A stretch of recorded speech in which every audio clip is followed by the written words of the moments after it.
প্রতিমা নিরঞ্জন বা বিসর্জনের জন্য কতগুলা ঘাটে কি প্রস্তুতি নেওয়া হয়েছে, শুধু নৌ পুলিশ না, সার্বিক আইন শৃঙ্খলা পরিস্থিতি নিয়ে বিস্তারিত বলে।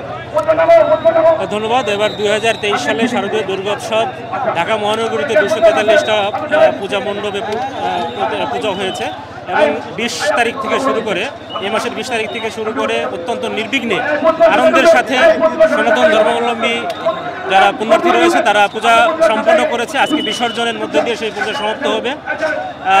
পুলিশ, এখানে ডিএমপির পুলিশ রয়েছে, নৌ পুলিশ রয়েছে, র্যাব রয়েছে, এছাড়াও আইন শৃঙ্খলার রক্ষাকারী অন্যান্য যে সংস্থা রয়েছে তারা রয়েছে। সবার সমন্বয়ে অত্যন্ত কঠোর নিরাপত্তার মধ্য দিয়ে এবছর পূজা সম্পন্ন হয়েছে, যার কারণে কোথাও কোনো সমস্যা আমরা সংবাদ পাইনি।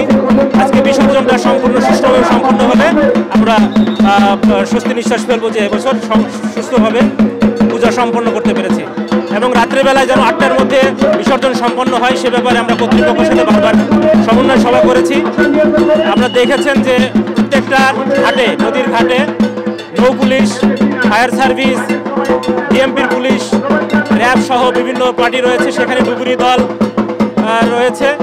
সুতরাং নির্বিঘ্নে এবছরের বিসর্জন সম্পন্ন হবে বলে আমরা বিশ্বাস করি। আবহাওয়ার একটা সমস্যা শঙ্কা আছে এবং সেই ক্ষেত্রে রাত সন্ধ্যার পরে বিসর্জন হবে, সেই ক্ষেত্রে আপনাদের আসলে যে প্রস্তুতিটা সেটা একটু বলেন। আমাদের এই যারা দুর্ঘটনা না ঘটে বিসর্জনের ক্ষেত্রে সেই জন্য ফায়ার সার্ভিস সহ ডুবুরি দল আমাদের প্রস্তুত রয়েছে, নৌ পুলিশের সদস্যরা প্রস্তুত রয়েছে, আমাদের স্পিড বোট, কান্ট্রি বোট সহ বিভিন্ন ধরনের বোট নদীতে রয়েছে, লাইটের ব্যবস্থা রয়েছে। আশা করি কোনো ধরনের দুর্ঘটনা ছাড়াই আমরা এটা সমাপ্ত করতে পারবো।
সংবাদ, ফিচার ও অনুষ্ঠানের জন্য ভিজিট করুন সংবাদ প্রকাশের ওয়েবসাইট এবং যুক্ত থাকুন ফেসবুক পেজ ও ইউটিউব চ্যানেলের সঙ্গে।